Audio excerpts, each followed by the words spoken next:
Hello students, and welcome to the lecture on Marketing Communications Objectives.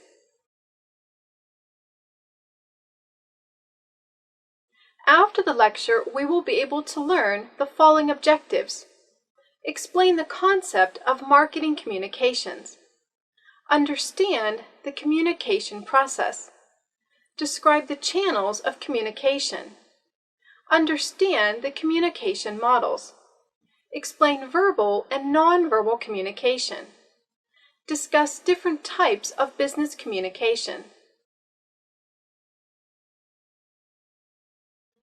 Let's start with a brief introduction of marketing communications objectives. Marketing communications refers to promotional materials that are intended both to communicate with and to sell to customers. Marketers often refer to methods of advertising as the marketing mix, or the 4 Ps, which are place, price, promotion, and product. All organizations, large and small, commercial, government, charities, educational, and other not-for-profit organizations need to communicate with a range of stakeholders. This may be in order to get materials and services to undertake their business activities, or to collaborate and coordinate with others to secure suitable distribution of their goods and services. Marketing communications provides a core activity so that all interested parties can understand the intentions of others and appreciate the value of the goods and services offered. Let's now take a look at the concept of marketing communication. Marketing is managing profitable customer relationships. The twofold goal of marketing is to attract new customers by promising superior value and to keep and grow current customers by delivering satisfaction. Marketing communications is nothing but the science and art of communicating information that the company wants to divulge to the public. It is the department that deals in handling all communications for the company. Marketing communication is a fundamental and complex part of a company's marketing efforts. It can be described as all the messages and media one deploys to communicate with the market. Marketing communication includes advertising, direct marketing, branding, packaging, the online presence, printed materials, PR activities, sales presentations, sponsorships, trade show appearances, and more. Print media is one of the most common forms of marketing communications. These can include direct mailings to customers, such as flyers or circular advertisements. Printed ads in newspapers or magazines are another option. Hello, welcome back. Today we're going to start talking about marketing communications. And this is the end of promotion. This is what most people think about when they think of marketing. It's the flashiest, the sexiest side of marketing. But, of course, things aren't always like they seem. There's a lot more underneath the surface than what we normally think about. When we're talking about promotion, we're talking about trying to get an image, an idea, a message across to our target market. This is what communication is. Promotion is communication. So the first thing we're going to look at is the communication process. A number of you might have studied the communication process in other courses, maybe years ago, maybe real recently. But of course with marketing, we're going to take a little different tilt to it than what you're probably used to. To begin with, we have 2 sets of people or organizations we're looking at. The set of buildings that you see over here is representative of what we call the source. And the source are the marketing people in an organization, the advertising agency, the ones who are going to initiate the promotion. Okay, it's going to originate with them. And then over here we have the receiver. Hopefully this is our target market, the group that's going to be exposed to our promotion and that is going to receive what we want them to receive from that transmission. Okay, we have some kind of message that we're trying to get across with our promotion. Believe it or not, it's usually not buy our product, even though that does happen. Many times it's more of we're the fun product, we're the fun company, we're the elegant one, you're having a dinner party, we need to be involved. There's some kind of message, something we want you to learn about our product, or our company, or our brand. And that's what we're trying to get across to you if you are the target market. We are going to use a medium of transmission to get that to you. The medium of transmission is, are we going to use television, magazines, personal selling, our sales force, giveaways? How are we going to get this message across to you? Okay, it's the method. Now the tricky part comes in the encoding and the decoding. Now picture for a minute if I'm standing here with a bottle or a can of pop and I say, here's the pop I drink. It's very good. It's a diet, so it's not bad for you. I think you should try it too. Thank you very much. And that was the whole commercial. That would be the world's most boring commercial. Nobody would buy this product. Nobody would even watch the commercial. People would flip right through it. No issues there. The point is, we need to encode it. We need to do something to make it appealing to you so that you'll watch, so you'll listen, so you'll give it attention. So we might encode it using humor. We might encode it because of the situation that we have, the music that we're playing at the time, the people who are involved. But we're going to wrap it up in this pretty picture to try and get your attention and get your focus. That's how we encode it. Well, the next thing is you're going to decode it. When you see it, you're going to attach your own meaning to this. There used to be a commercial a long, long, long time ago for a pizza company, some of you might remember, called Little Caesars. And they had some very entertaining commercials. And one of them showed a man getting on a plane. And he was late for the plane, and he's running through security at the gate, running through the gate, and somebody who was seeing somebody else off was holding a big Little Caesars pizza. And as the guy's running through the gate, he grabs a piece of pizza, runs on through, gets on the plane, and the cheese is still attached to the main pizza. Well, the plane takes off, gets up in the air, the cheese is still attached, mind you, and it gets all the way up there, and then all of a sudden the plane starts shaking, and boom, gets pulled back down by the cheese. Now, if we take that literally, is that cheese that you would want to put in your digestive system? No, of course not. It'd be like a brick in there.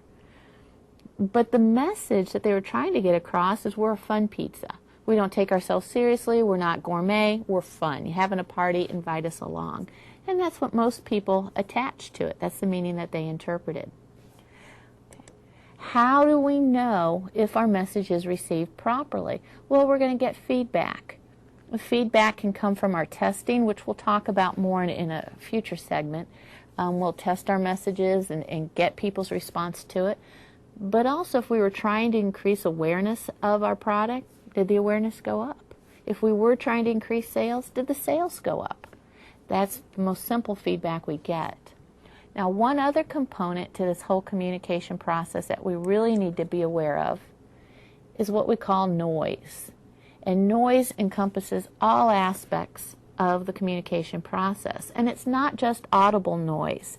It can be anything from any kind of distraction that is around a telephone ringing, salesperson having bad breath, anything that distracts from the message. We can't get rid of noise. We can try to diminish it, but we can't get rid of it. Web-based advertising, such as text ads or banner ads, can be considered another form of print marketing communications. Here we will discuss the communication process. The process of communication is a sequence of events in which a sender transmits a message to a recipient. The message can be verbal or nonverbal as long as the recipient is able to understand it. There are several steps in the process: encoding, medium of transmission, decoding, and feedback. Sender encoder. The sender, also known as the encoder, decides on the message to be sent and the best or most effective way that it can be sent. All of this is done bearing the receiver in mind. In a word, it's his or her job to conceptualize. Medium. The medium is the immediate form which a message takes. For example, a message may be communicated in the form of a letter, in the form of an email, or face-to-face in the form of speech. Channel. The channel is that which is responsible for the delivery of the chosen message form. For example, post office, internet, and radio. Receiver. The receiver or the decoder is responsible for extracting or decoding meaning from the message. The receiver is also responsible for providing feedback to the sender. In a word, it is his or her job to interpret. Feedback. This is important as it determines whether or not the decoder grasped the intended meaning and whether communication was successful. Communication process. It's a fairly simple, basic component process. You have the sender, one who uses verbal and nonverbal means to initiate communication. They have a message, the verbal or nonverbal expression of a sender's purpose. And there's a receiver, the target of the sender's communication. They can be a listener, an observer, or both. But what's wrong with this model? We have a sender, a message, and a receiver. The problem is we don't often communicate in such a unidirectional manner, a one-way version of communication. A more complete picture looks something like this. We have a sender, but they pick up the dual role of receiver as well, and we'll get back to that in a second. So as a sender, they send their message, as in the more simple version of the model, and they send it to a receiver. But you'll notice here that the receiver has also picked up a secondary role. They are a sender as well. What do they send? They send feedback. Feedback is the response of the receiver to the sender's message, which tells the sender how the message was received.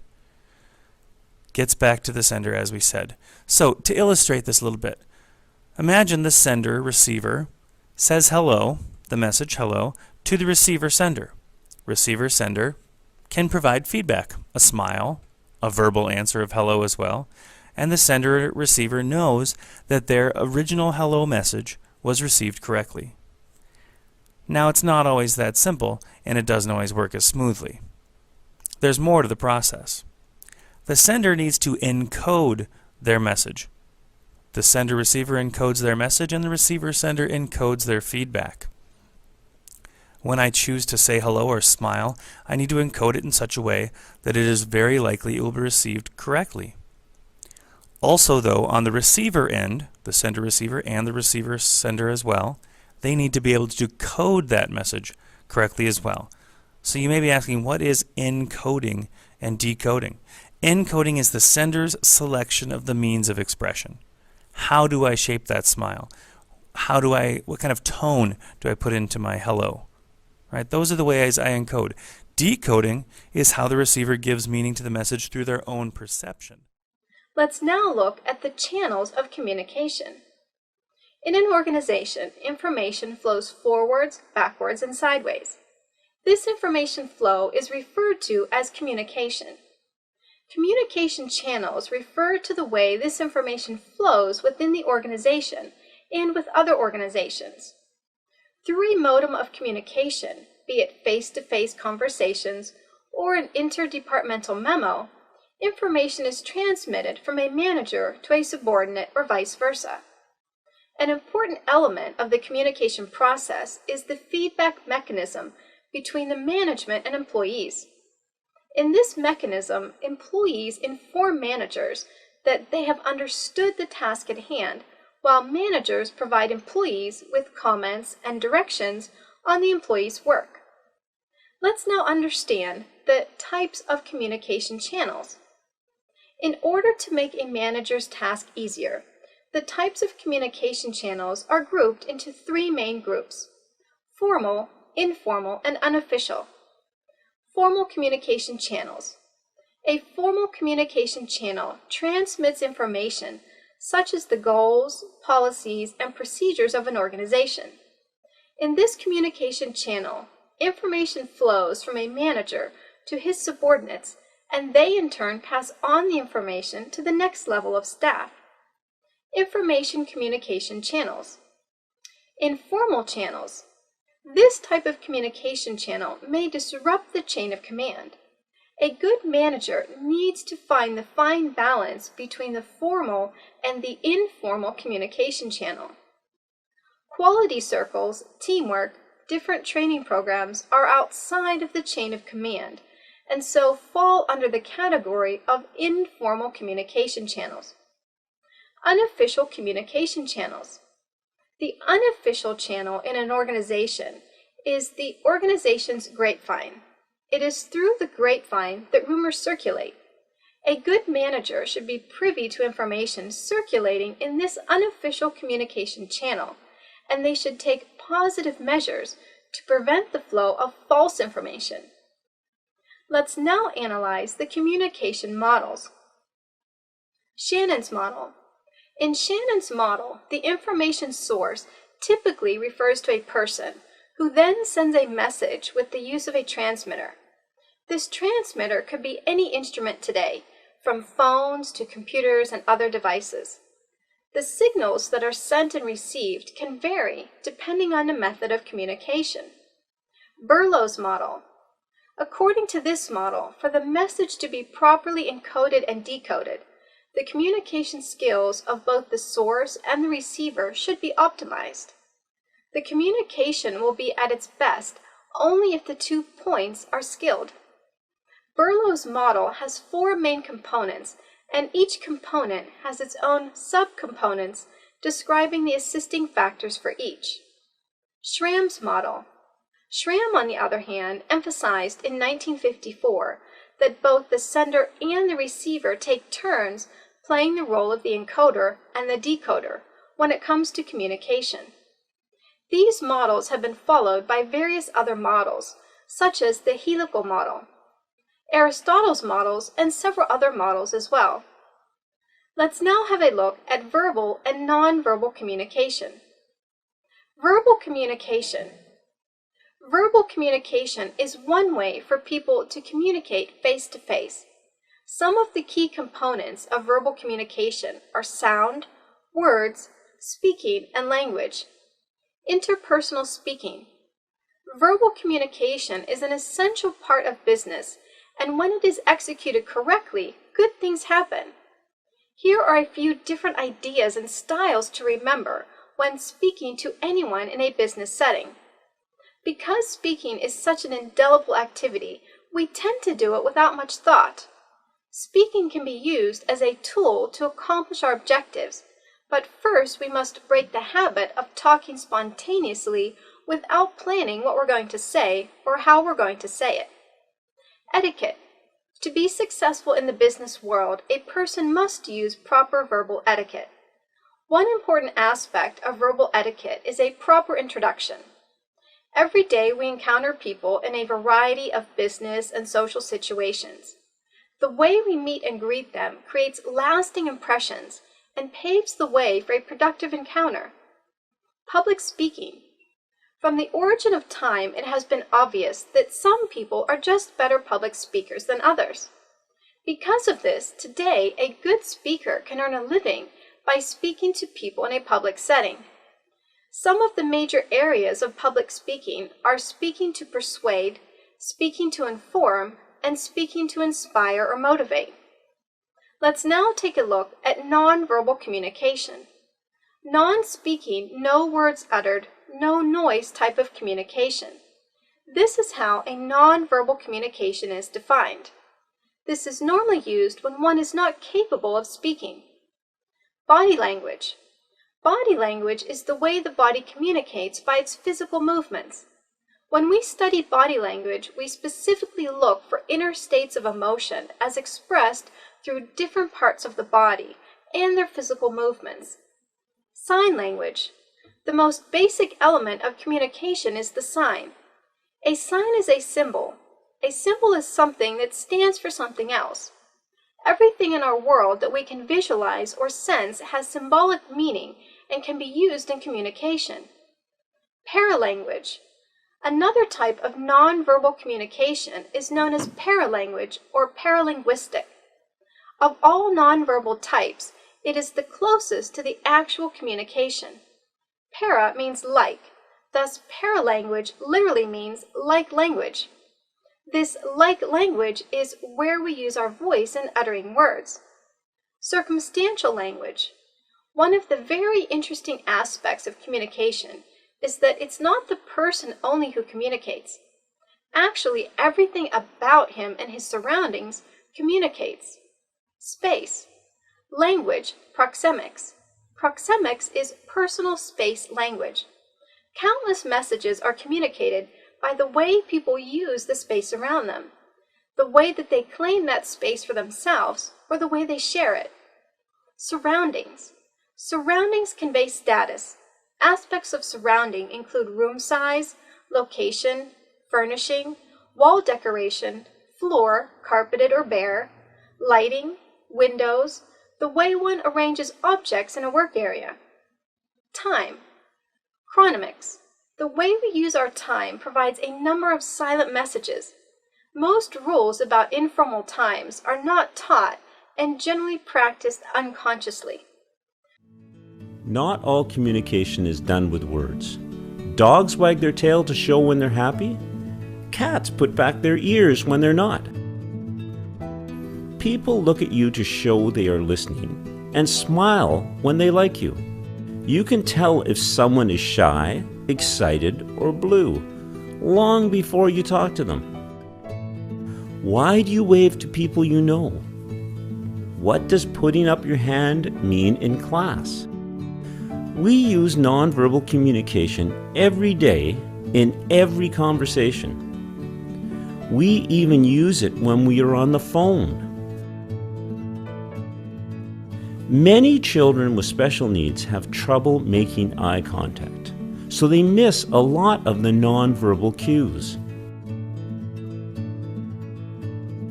It's like flight deck personnel on an aircraft carrier. Without words, they direct jets worth millions of dollars just with the movement and position of their arms. Let's now look at the types of business communication. Internal communication. Communication within an organization is called internal communication. It includes all communication within an organization. It may be informal or a formal function or department providing communication in various forms to employees. Under internal business communication types, there are upward communication, downward communication, horizontal or lateral communication. Upward communication. Upward communication is the flow of information from subordinates to superiors or from employees to management. Without upward communication, management works in a vacuum, not knowing if messages have been received properly or if other problems exist in the organization. Downward communication. Information flowing from the top of the organizational management hierarchy and telling people in the organization what is important, their mission, and what is valued, policies. Downward communication generally provides enabling information which allows a subordinate to do something. Horizontal or lateral communication. Horizontal communication normally involves coordinating information and allows people with the same or similar rank in an organization to cooperate or collaborate. Communication among employees at the same level is crucial for the accomplishment of work. Let's take a look at external communication. Communication with people outside the company is called external communication. Supervisors communicate with sources outside the organization, such as vendors and customers. Let's now have a look at the media of communication. Physical media. With physical media, we mean channels where the person who is talking can be seen and heard by the audience. The whole point here is to be able to not only hear the messages, but also to see the body language and feel the climate in the room. This does not need to be two-way channels. In certain situations, the receiver expects physical communication. Mechanical media. The second of the two types of communication medium is mechanical data, media. With mechanical media, we mean written or electronic channels. These channels can be used as archives for messages or for giving the big picture and a deeper knowledge. Other media of communication. There are various ways through which we communicate with each other. These may be called as the means of communication. In face-to-face contact, we use different parts of our body, or we directly talk to others while communicating our message. Phones. The telephone is a very popular form of oral communication. It is widely used for internal and external business communications. Nowadays, mobile phones are very popular and they give access to the receiver at any time, anywhere. This is an improvement over the fixed line telephone. Telex. Telex provides a means of printed communication using a teleprinter. Teleprinters consist of machines installed at various places which are connected to a central exchange through a cable. In each machine, a standard keyboard is fitted. Voicemail. It is a computer-based system for receiving and responding to incoming telephone calls. It records and stores telephone messages through computer memory. The caller can get the required information by dialing the voicemail number and then following the instructions on the computer. Teleconferencing. Teleconferencing is a system through which people interact with each other without physically sitting in front of each other. People can hear the voice and see the picture of others and also respond to their queries even if sitting in different countries. It requires the use of modern electronic devices like telephones, computers, television, etc. Audio conferencing. It is a two-way audio communication system in which the participants listen to the voice and respond immediately sitting at different places. People may listen to the voice through radio or television and put their queries through by using the telephone. Video conferencing. Besides listening to the voice, the participants of the conference can also see the picture of each other while talking to themselves. This is called video conferencing. There are two different types of video conferencing. Now in the end, let us summarize what we have learned in this lecture. Communication is the activity of conveying information through the exchange of ideas, feelings, intentions, attitudes, expectations, perceptions, or commands. Marketing communications is nothing but the science and art of communicating information that the company wants to divulge to the public. Print media is one of the most common forms of marketing communications.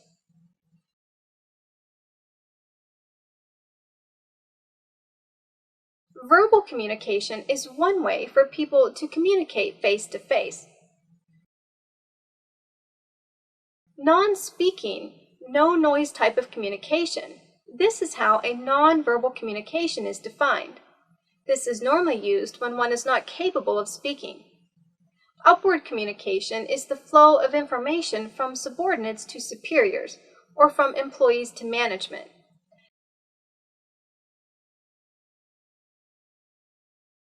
Downward communication generally provides enabling information which allows a subordinate to do something.